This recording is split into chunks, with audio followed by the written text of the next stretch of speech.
Welcome to Gaia's Love, a podcast of brief messages to help humanity bridge the gap to the new earth. My name is Vivienne Gerard. It is my delight to be a scribe for consciousness today, sharing the wisdom that flows through from Source. Here we go.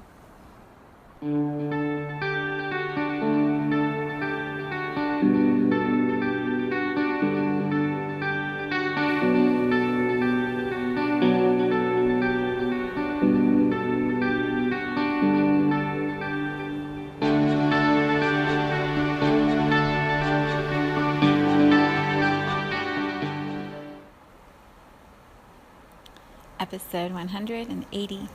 It is Tuesday today. Beautiful again here in Cincinnati. The sun is shining. I think it's going to 75 degrees today. Green, everything's green and blue and white. Just beautiful. And then those pops of color, when a flower starts blooming and you're driving along and all of a sudden there's this big purple tree or a white dogwood or beautiful azaleas are just starting to bloom right now. All the tulips, it's just amazing here in Cincinnati.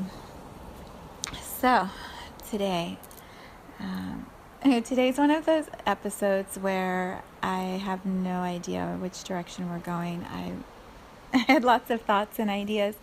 And then right before I started the recording, I was like, what's our title for today? What are we going to discuss today? And the title I have is Empowered Choices. Empowered Choices. And yeah, we're going to see what's coming through. What brought this up is the attention or focus on our planet on Earth Day, and how we all have different ways of interpreting how we engage with Earth, with our planet, and the choices that we make directly impact what is going to happen to our planet, on our planet, to humanity, through humans. Each of us has a role to play as part of this collective billions and billions of people in this container, this energy container, physical container that we know as Earth. And so we're all doing things, and those choices that we make each day, all day long, are bringing us towards co-creations, towards events and activities and repercussions that we have all created the movement towards. And so I was just thinking about, an easy example. We'll use this as an example. I had a dream the other night of my friend Sally. She's a health coach and a very powerful, embodied person. And in my dream, I forgot I haven't told her this yet, but in my dream, she was giving me advice about how to be healthier.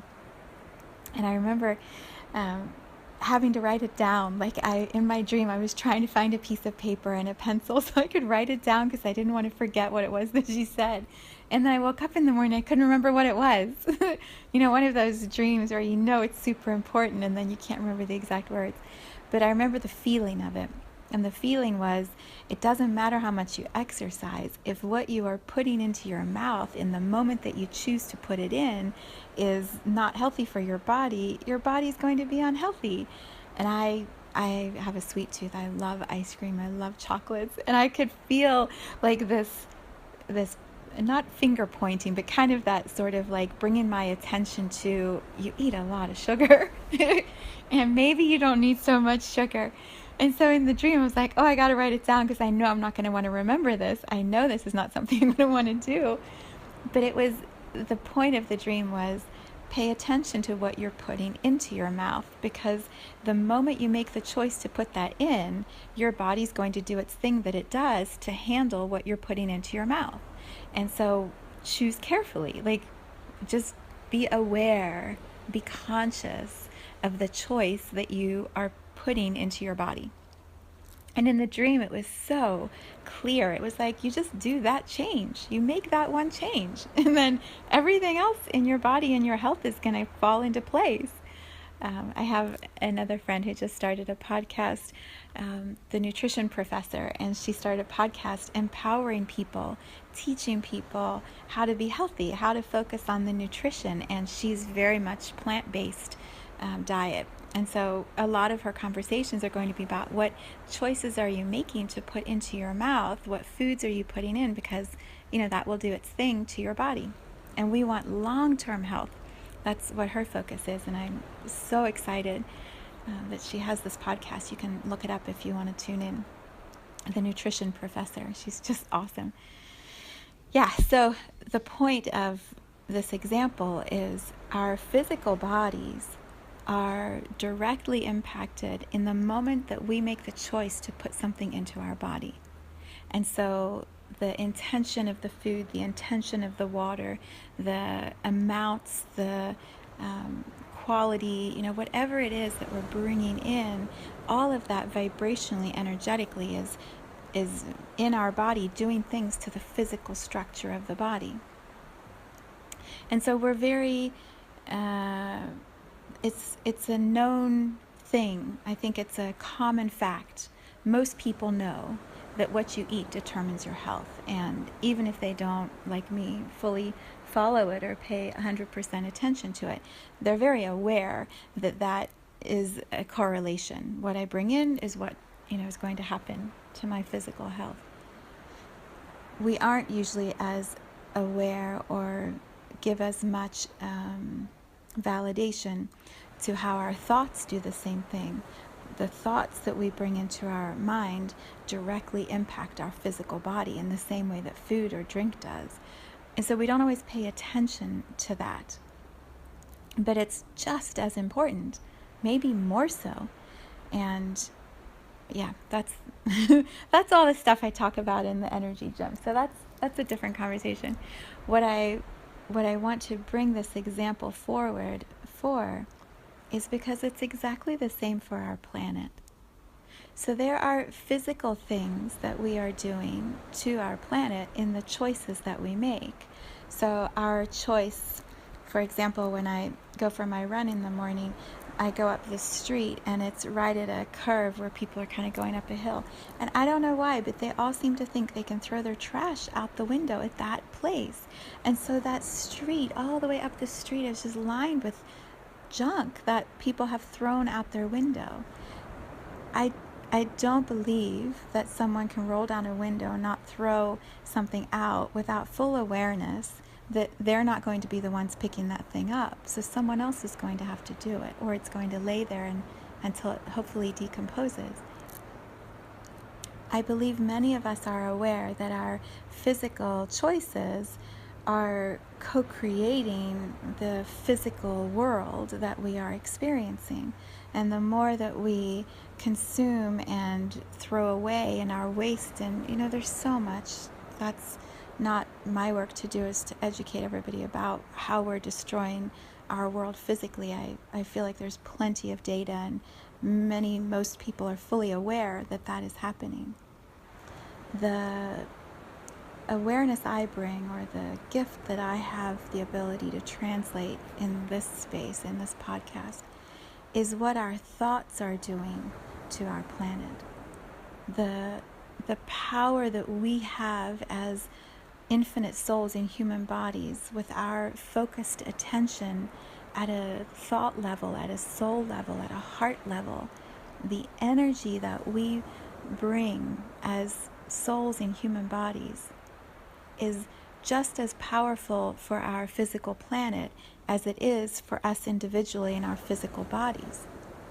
So if I'm constantly telling my body, you're going to die, you're unhealthy, you are in terrible condition, you are bad and you are never going to get better, you are sick and you are never going to feel good.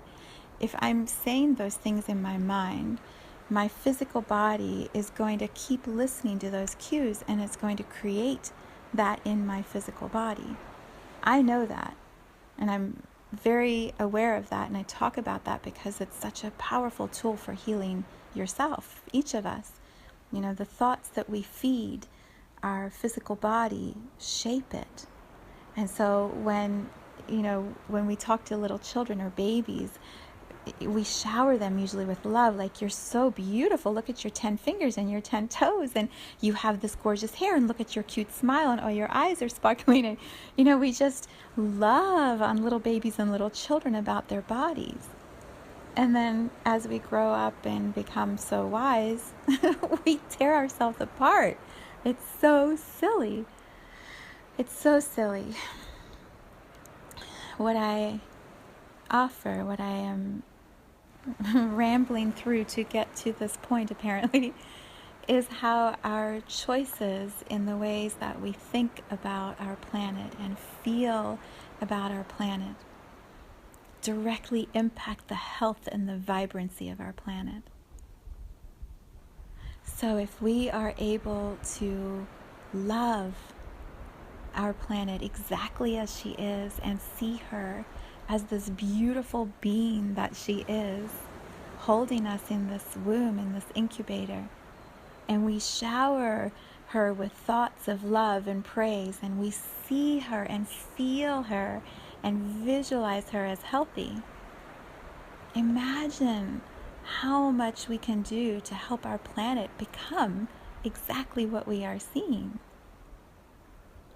There's a beautiful, funny video that my friend, again Sally, shared with me today, and it was awesome.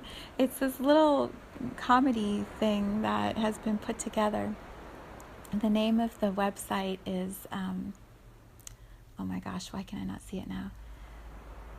WeCanHealOurEarth.org. We can heal our earth. We can love our earth. I'll have to look it up, and then I'll put it in the comments for the podcast. But she sent the link to me, and I was watching it, and it's definitely like got some funny stuff in it. It's an adult show, but it's hysterically funny. And it has this image of this caveman looking guy, and he's the same size as Earth. He's a big caveman, and he's got himself completely wrapped around the planet, like his arms and his legs are wrapped around the planet, and he's holding it really tight, and he's just wanting to love on it and hold it and hang on to it, and it's flying through space. It's such a great visual.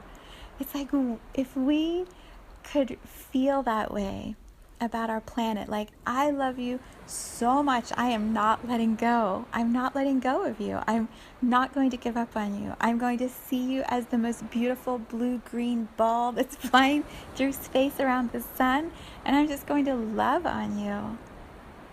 If those are the thoughts and the feelings and the energy that we are sending to our planet when we think about Earth, which I hope we do at least once a day, at least once a day we can say, I'm so thankful for Earth that I get to be here and play on Earth and walk around Earth and see the trees and the sun.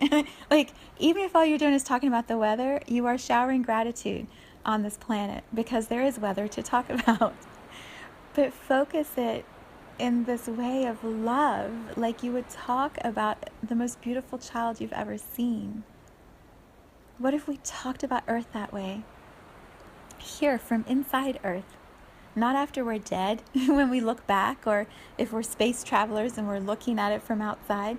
Here, while we're in Earth, while we're alive and breathing in Earth, what if we could say amazing things like, I can't believe that the air just stays and circulates from all of these people, and like we can still breathe fresh air.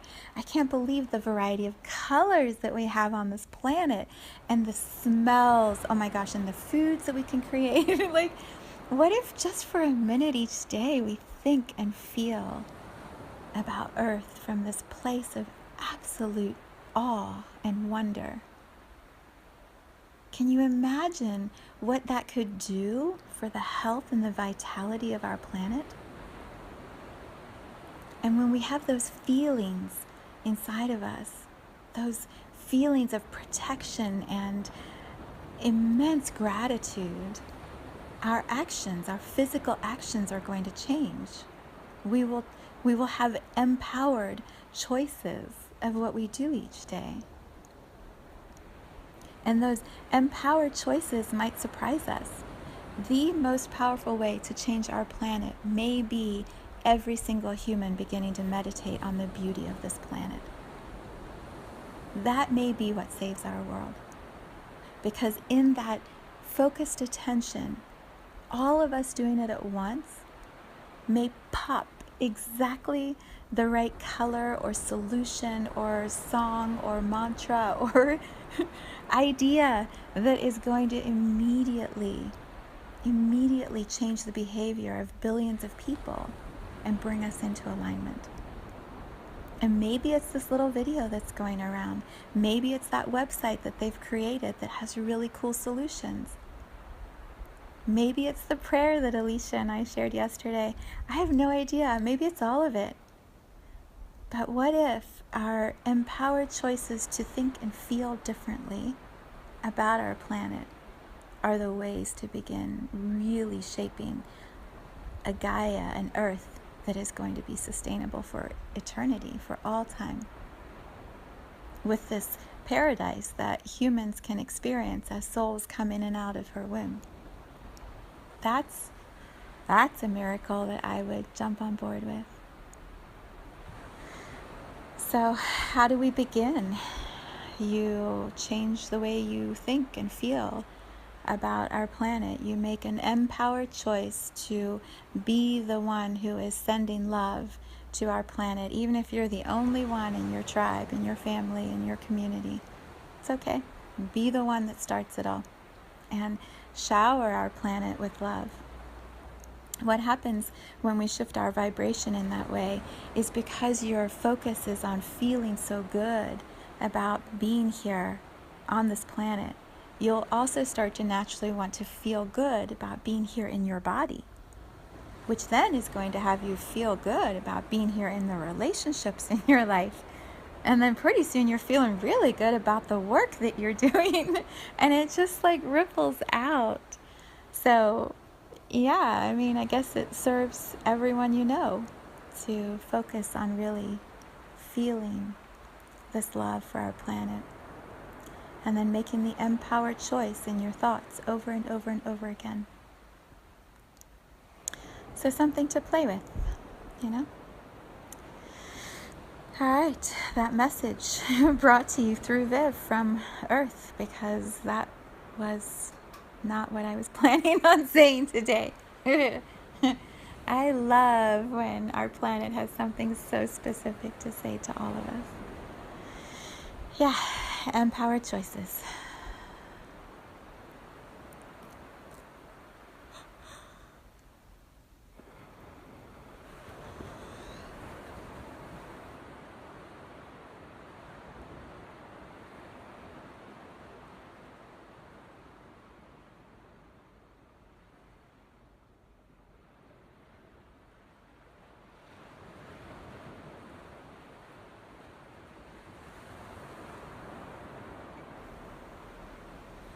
Thank you for tuning into this vibration of pure love. I invite you to join me in aligning with the optimal health of your mind, body, spirit in the virtual community of Viv's Energy Gym. You can learn more at mysouljourney.com. Let's take this message of Gaia's love out into all of our relationships and communities today. So much love from my heart to yours.